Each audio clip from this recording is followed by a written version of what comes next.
Good morning everyone. I am Dr. S. Loganatha Prasanna, Assistant Professor from Faculty of Management, MBA Department. Today we are going to discuss about a topic in consumer behavior called a basic buyer decision process model.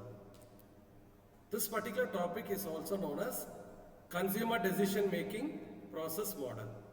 So there are 5 steps in this model. The first step is need recognition and problem awareness. Second is information search. Third is evaluation of alternatives.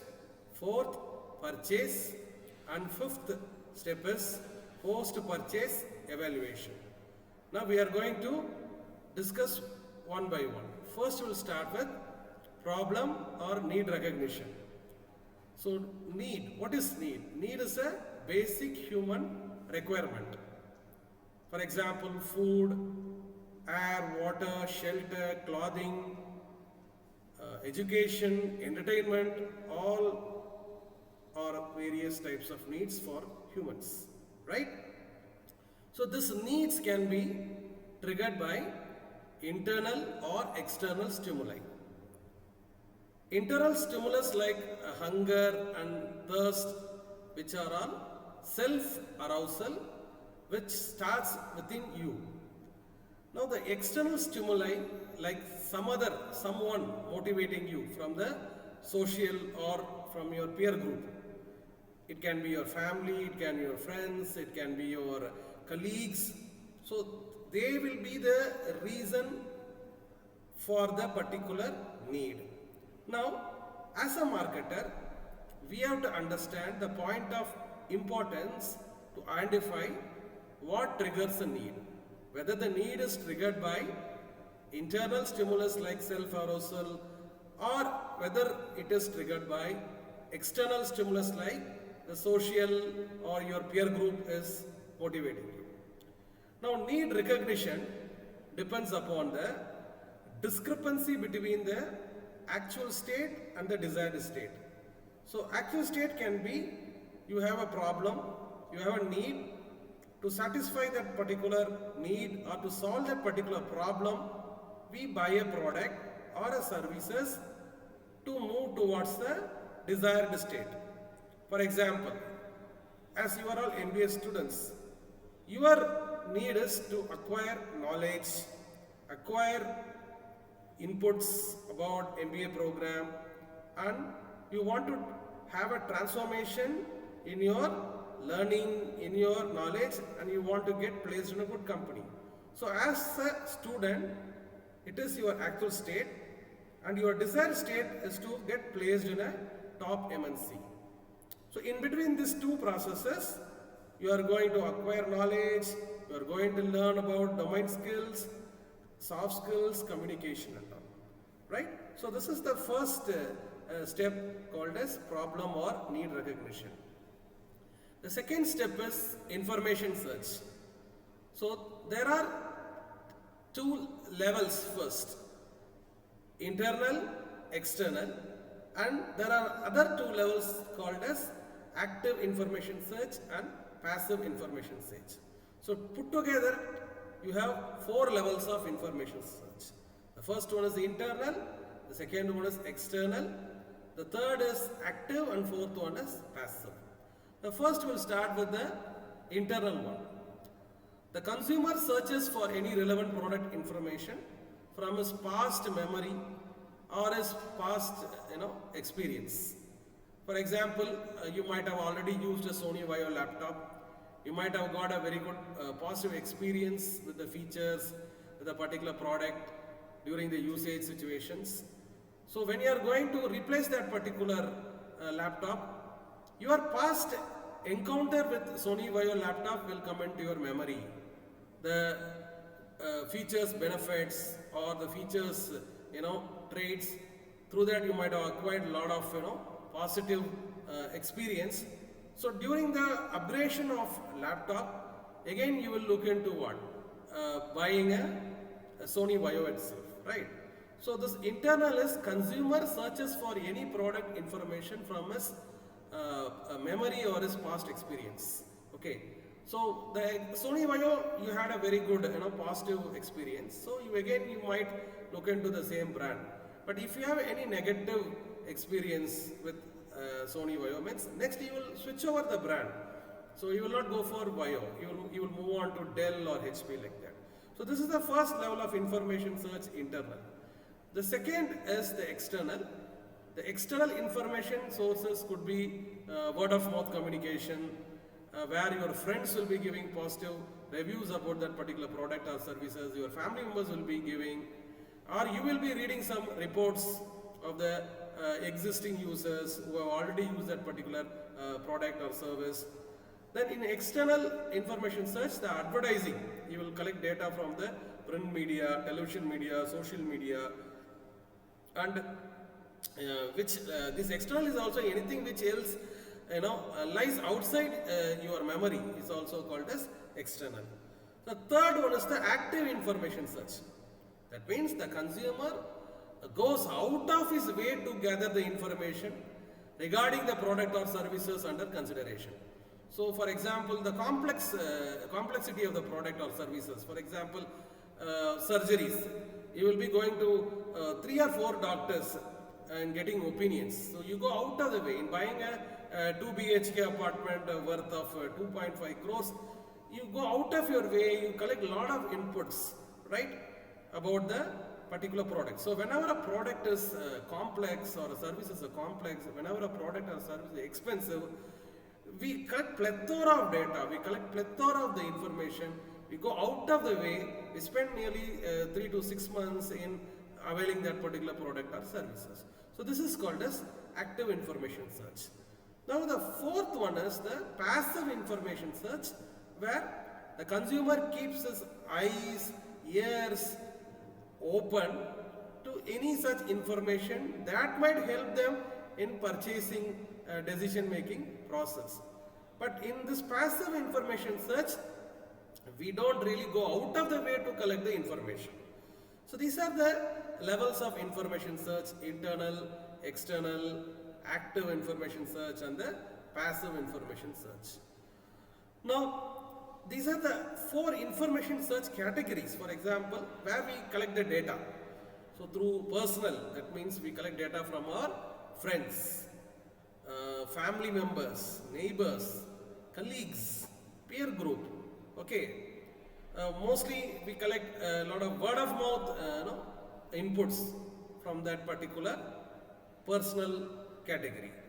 Second is the commercial one, advertising, as I said earlier, print media, television media, or you will directly interact with the sales people. You will go and interact with the dealer sales people or the particular retailer sales people, and you collect a lot of inputs about the product features, pricing, design, after sales services like that. So in FMCG products, we also collect a lot of data from the packaging and labeling also. So this is the second one, commercial. Third one is the public. It can be again a mass media and the social media.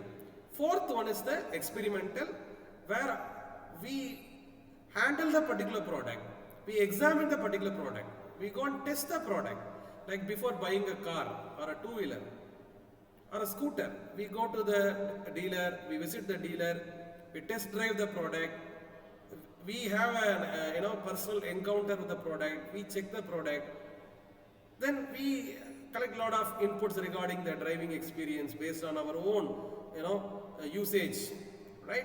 So these are the 4 information search categories: personal, commercial, public, experimental. Now we are moving to the third step in the basic buyer decision process model, called as evaluation of alternatives. Now, according to this evaluation of alternatives, we use our logic, we use our cognitive, judgmental, consciously we evaluate the various choices or brands options in front of us.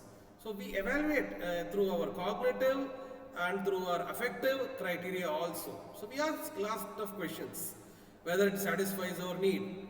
So what type of need it is satisfying? Whether it is satisfying our actual need, or whether it is satisfying our delight need, apparent need or true need, or it is satisfying our other types of needs. So we ask a lot of questions amongst ourselves, what type of need this particular product is satisfying, or we are looking for some type of benefits. So any consumer, when they are comparing 2 or 3 brands, they are looking for what type of benefits that particular product or service is offering to them. So it can be a functional benefit, where the functionality of the feature of the product is evaluated, then whether it is an emotional benefit, whether we get any positive thought process whenever you are using that particular product or services, or other third benefit is the accessory benefit, any freebies we are getting along with that particular product. So along with the needs, we are also will evaluate the benefits.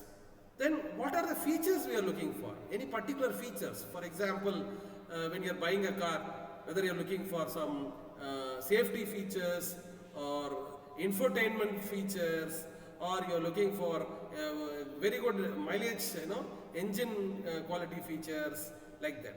So in this particular evaluation of alternative step, the beliefs and attitudes is formed and is affecting the particular process, right? Now we will move on to the fourth step called as purchasing decision.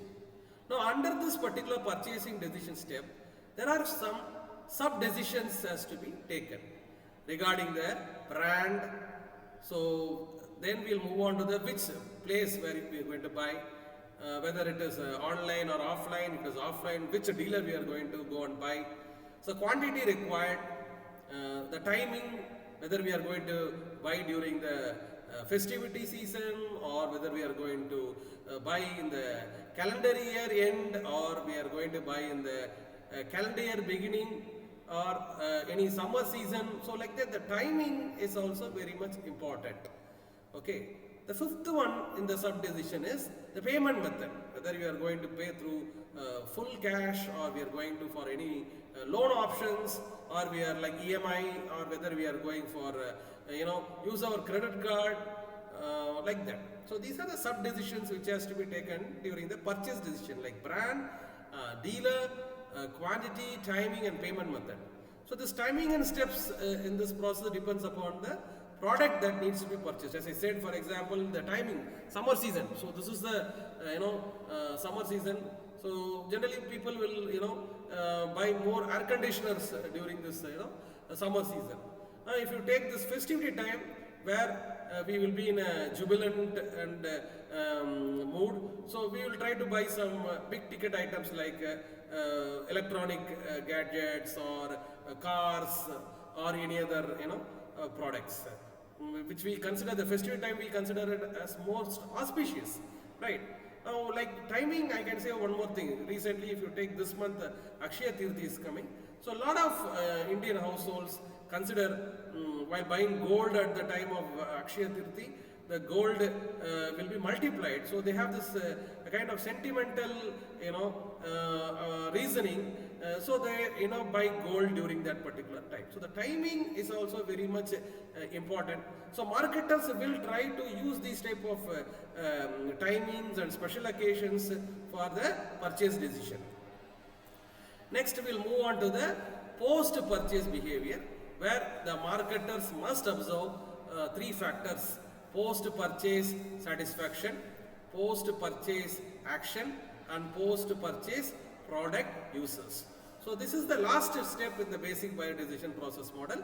We will discuss these 3 factors. First we will start with the post-purchase behavior satisfaction.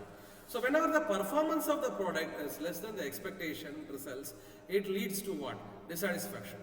Whenever the performance is matching the expectation levels, then we become a satisfied customer. Whenever the performance of the product exceeds our expectation, then we become a delighted consumers. So always the marketer will aim for this customer delight more than customer satisfaction, because of cutthroat competition in the market. So the point of importance is these factors will affect our future decision making process in acquisition of particular brand, good or services. Now post-purchase actions, either we might be satisfied, dissatisfied, or we might be delighted. So these factors will influence the consumer subsequent behavior. So it is favorable means it leads for a repeat purchase, so that the one-time customer becomes the lifetime customer. So this is the aim for most of the marketers, because whenever the consumption rate increases, automatically leads for sales volume, then the profits will follow. You can retain, as a marketer, you can retain the leadership position and market share also. So always this is the aim of the most of the marketers. Now imagine the quite opposite scenario where the customer is dissatisfied. Then what he will do? He will exit from that particular product or a brand. Consumer may stop buying the product. So he will also not only exit, he will also warn the people around him to not to buy that particular product. So there will be a lot of negative word of mouth communication. So there is a general proposition that whenever someone is dissatisfied, in the online world, he will tell to 50 or 100 people through his reviews or comments. The physical world, they will give negative word of mouth communication at least to what? 10 to 20 people. So as a marketer, we must always create a favorable satisfaction or delight scenarios to the customer. Then only there will be a repeat purchase. Now we will move on to that particular post-purchase behavior. If it is positive, means the post-purchase dissonance will be always customer becoming a one-time customer to a lifetime customer. Now what are the uses of this post-purchase behavior uses?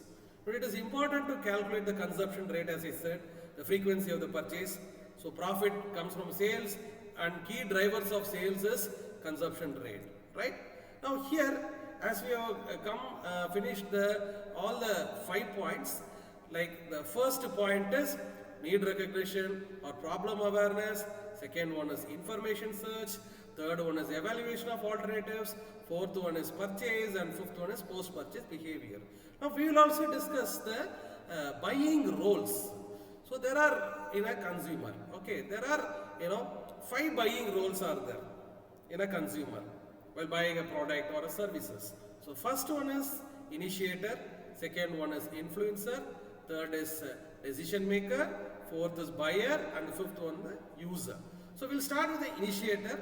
So someone who initiates the particular purchase process, he might be having some need or he might be facing some problem, so he will be the initiator. Now the role of the influencer is he provides a lot of data, he provides a lot of information, and he influences the purchase process. So the influencers can be your friends, your family members, your peer group, your colleagues, or your boss, like that. But the decision maker will be your someone who decides what to buy and when to buy. It can be your a parent, okay, it can be your mother, or it can be your father. So they will decide what is actually required for you.